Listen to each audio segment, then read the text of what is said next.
शिव महापुराण की कथा कहती है, बड़े ध्यान से सुनना।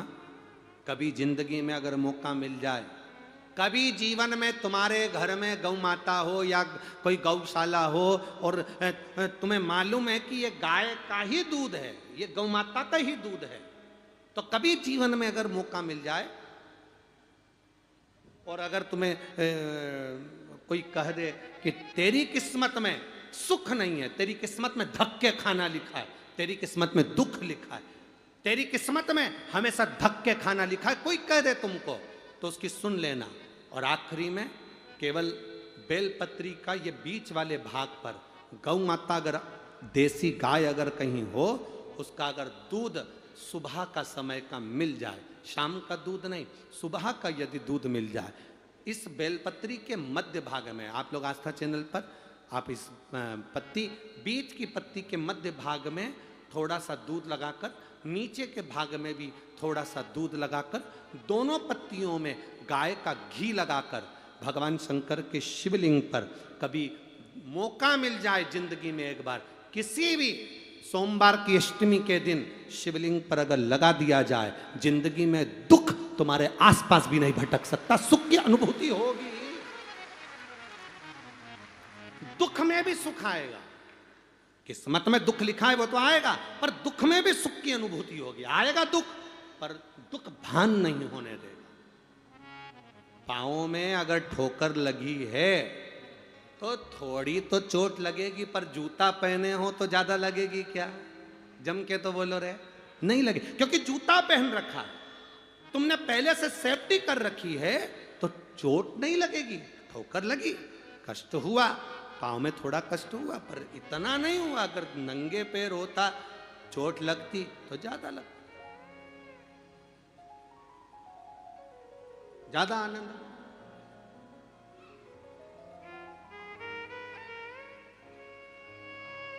अब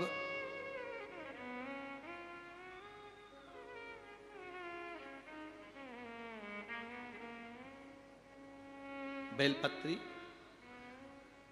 बीच वाली पत्ती पर ऊपर जम के बोलो गाय का दूध, नीचे घृत, दोनों साइड घृत, बाबा का आनंद करते हुए शंकर के शिवलिंग पर सोमवार अष्टमी के दिन, कितना भी कोई लिख दे, कोई तुम्हारे भाग्य को भी लिख कर दे दे कि तेरी किस्मत में ये दुख लिखा है, आएगा दुख, मना नहीं, पर एक बेलपत्र और गौ माता का दूध जीवन में कितना बड़ा भी दुख आ जाए उसको टाल देता है। इसलिए शंकर जी का अभिषेक गाय के दूध से होता है। गाय के फिर निवेदन करूंगा, दुनिया में ऐसा कोई समस्या नहीं जिस समस्या का कोई निदान नहीं।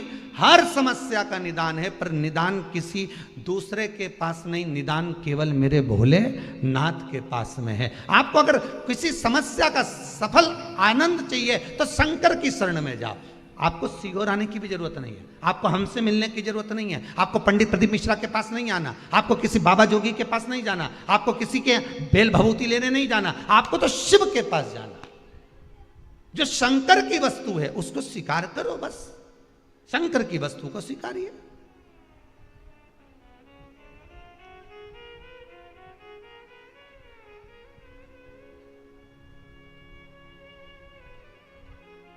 शंकर की वस्तु को स्वीकार करना चालू कर दीजिए। अरे भाई, शिव महापुराण की कथा तो यहां तक कहती है, यहां तक वर्णन कर रही है, जिस व्यक्ति की नौकरी नहीं लगती, सर्विस नहीं लगती, हर जगह पर अप्लाई कर रहा है, बार बार इंटरव्यू देने जा रहा है, लगातार उसको अगर सफलता प्राप्ति नहीं हो रही है तो धतूरा ढूंढो। धतूरा कहीं बाजार में नहीं मिलेगा, किसी वृक्ष से धतूरा तोड़ लिया, कुछ मत चढ़ा, तू शंकर जी के मंदिर में जाकर तेरा नाम और गोत्र बोल और शिव जी को धतूरा चढ़ाना चालू कर दे और बाबा से विनती कर, धतूरा चढ़ाना चालू कर। अब धतूरा कोई बहुत कीमती होता है क्या? बहुत पैसे का मिलेगा क्या? कहीं पे भी मिल जाएगा। धतूरा तोड़ और चढ़ा शंकर जी को। रोज नियम बना ले कि एक धतूरा मैं शंकर जी को चढ़ाऊंगा, प्रतिदिन चढ़ाऊंगा, शिव जी से जाकर निवेदन करूंगा प्रतिदिन। शंकर जी की प्रिय वस्तु में धतूरा, बेलपत्र आदि की तो है, क्या है? चढ़ा रोज एक धतूरा, फिर वही धतूरा जिसके यहां तू इंटरव्यू देने जा रहा है उसी के सिर पे चढ़ गया। जो तूने शिव जी के चढ़ाया वही धतूरा वहां चढ़ा है, तो क्यों चिंता करता है? हमारे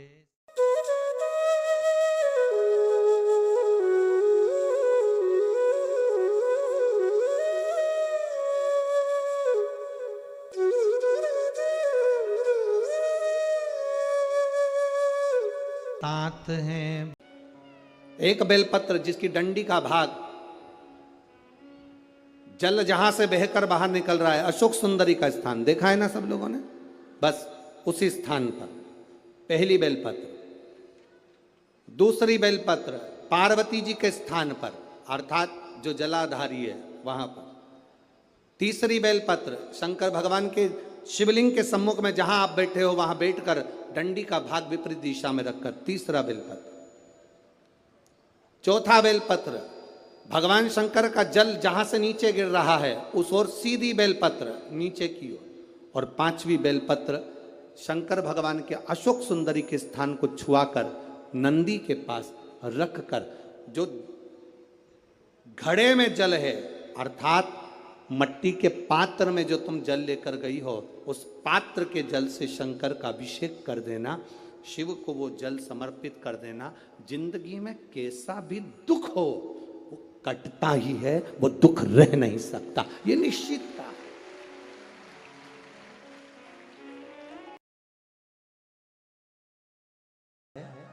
गुरुदेव, दूध, कच्चा दूध केवल शिवलिंग पे चढ़ाना चाहिए या पूरे शिव परिवार पे चढ़ाना चाहिए? प्रश्न अच्छा है। और शिव महापुराण की कथा रुद्राक्ष उत्सव चल रहा है तो आप उसको समझें। दूध केवल शिवलिंग पे चढ़ाना चाहिए या जो शिवलिंग के आसपास में सभी परिवार विराजमान होता है उस पे भी चढ़ाना चाहिए? अगर लिंग पुराण आप उठाकर देखेंगे तो लिंग पुराण में एक बड़ा सुंदर संवाद आता है जिसमें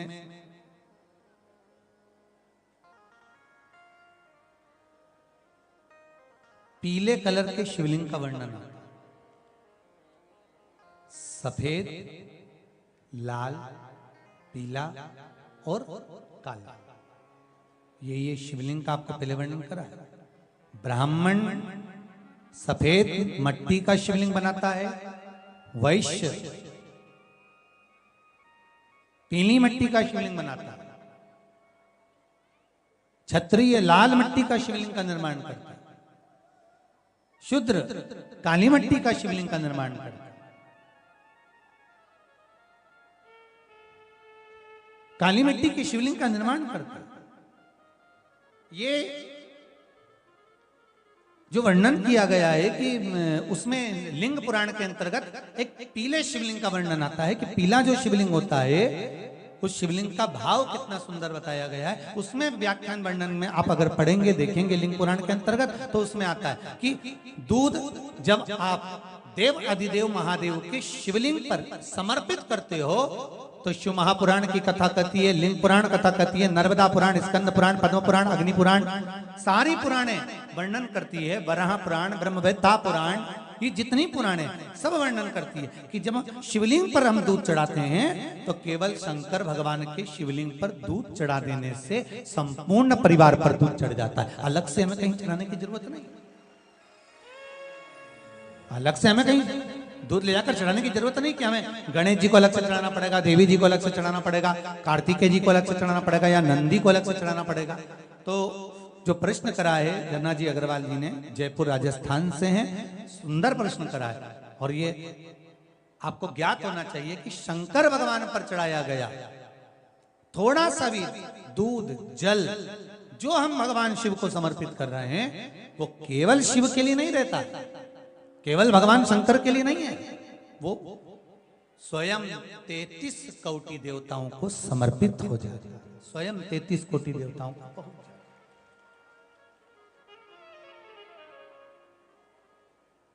अलग से देने की जरूरत नहीं होती।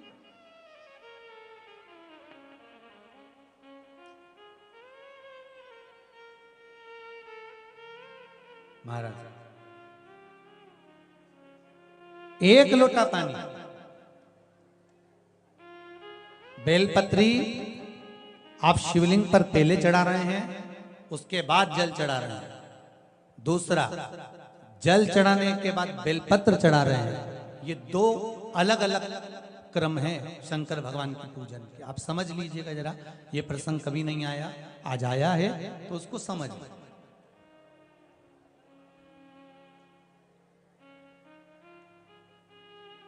पहले बेलपत्र, उसके बाद में जल जो चढ़ाया जाता है, ये रोग मुक्ति के लिए चढ़ाया जाता है। काय के लिए चढ़ाते हैं अपन? रोग के निवारण के लिए, रोग मुक्ति के लिए। जैसे कोरोना महामारी के अंतर्गत अपन सबने स्मरण किया ऑनलाइन शिव महापुराण में कि एक वर्णन किया था कि अगर ज्यादा स्वास्थ्य गड़बड़ हो रहा है तो एक लोटा दूध था और एक लोटा पानी बेलपत्र रखकर फिर चढ़ाने का उस समय पर वर्णन किया था। आप लोगों ने, कई लोगों ने उसको किया भी और उसका लाभ आपको मिला। उसी तरह आप शिव मंदिर में जाकर दर्शन करेंगे तो दो चीजें अपने को दर्शन करने को मिलेगी। एक भक्त आता है शंकर जी के मंदिर में, आलोक भाव से पहुंचते हैं तो पहले वो क्या करते हैं, पहले बेलपत्री चढ़ा देते हैं, फिर जल चढ़ा देते हैं। और एक भक्त जो शिव मंदिर में पहुंचता है पहले जल चढ़ाता है फिर बेलपत्र चढ़ाता है। दोनों का अलग अलग क्रम है, दोनों का अलग अलग भाव वर्णन है। पहला, अगर बेलपत्र चढ़ाया है और उसके बाद अगर शंकर भगवान पे जल चढ़ा रहे हो तो ये रोग मुक्ति के लिए होता है। जैसे बड़े रोग किसी को हो जाए, रोग किसी को घेर ले, तो वो बेलपत्री चढ़ाने के बाद फिर जल चढ़ाएगा तो उसको रोग थम जाएगा और फिर वो रोग आगे नहीं बढ़ेगा, आगे नहीं बढ़ेगा। रोगों को थामने के लिए बेलपत्री पहले, फिर जल। और जब कुछ कार्य के लिए आप, सिद्धता के लिए आप, अच्छे कार्य के लिए आप, मन की प्रसन्नता के लिए, आनंदता के लिए आप शिव आराधना कर रहे हो, आप शंकर की आराधना कर रहे हो, तो आप जल चढ़ाकर फिर बेलपत्री चढ़ाए, उसका लाभ आनंद में। आपने जल चढ़ाया, उसके बाद बेलपत्र चढ़ाया।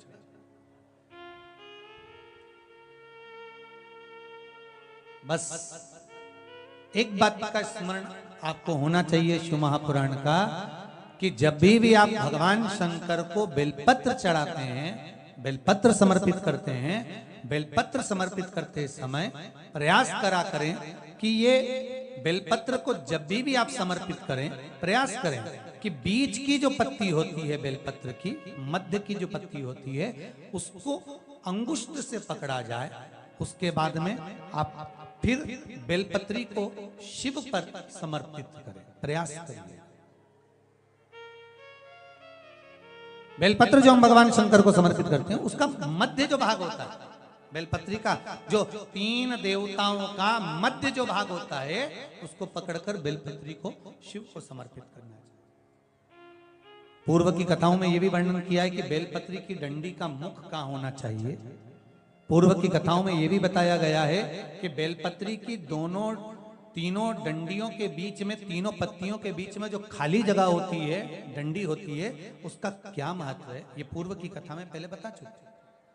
पर आज जो क्रम चल रहा है कथा का, उसमें अपन जो समझ रहे हैं वो ये होना चाहिए कि आप किस कामना से जल चढ़ा रहे हैं, आपके जल चढ़ाने का क्रम क्या है। अगर आप रोग मुक्ति के लिए चढ़ा रहे हैं तो पहले बेलपत्र चढ़ेगी फिर जल चढ़ेगा। आप कार्य सिद्धि के लिए चढ़ा रहे हैं, पहले जल चढ़ेगा फिर बेलपत्र चढ़ेगी। और यदि कोई विशेष कार्य है आपका, जो आपको भगवान शंकर से जाकर कहना है, कोई विशेष कार्य, जैसे ब्रह्मलोक में ब्रह्मा है, बैकुंठ में भगवान विष्णु है, पर संसार सागर में, ब्रह्मांड में, मृत्यु लोक में अगर कोई देव है तो वो देव अधिदेव महादेव, वो देव अधिदेव महादेव, दूसरा नहीं।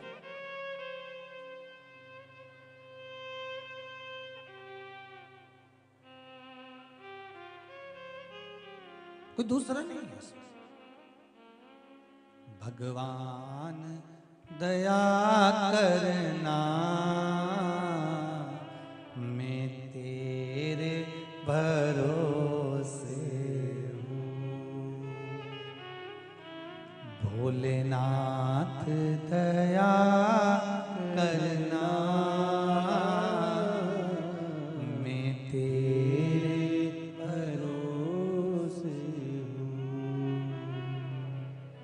ना घर के भरोसे हूँ, ना परिवार के भरोसे हूँ। सब गाइए।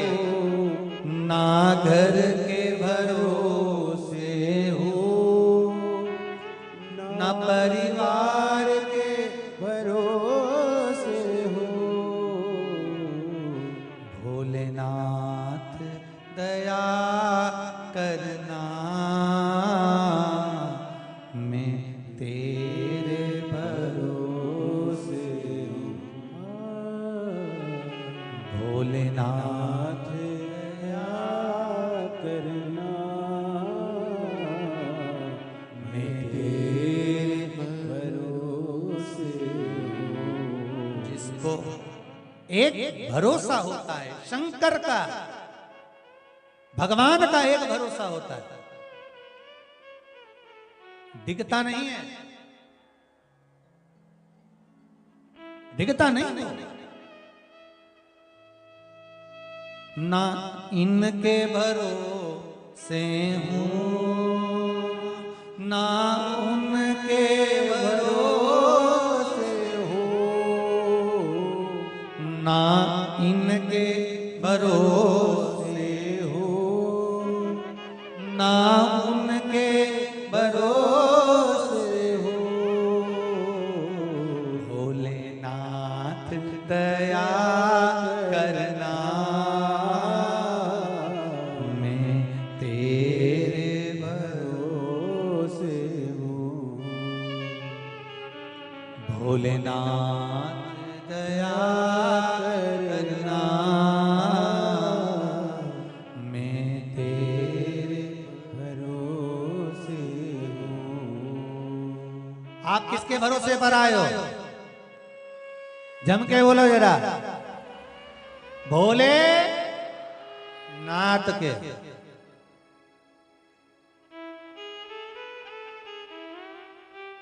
शिव के भरोसे पे, और जो उसके भरोसे पर रहता है फिर वो साधता, उसको साधना होता। और देखो रे भाई,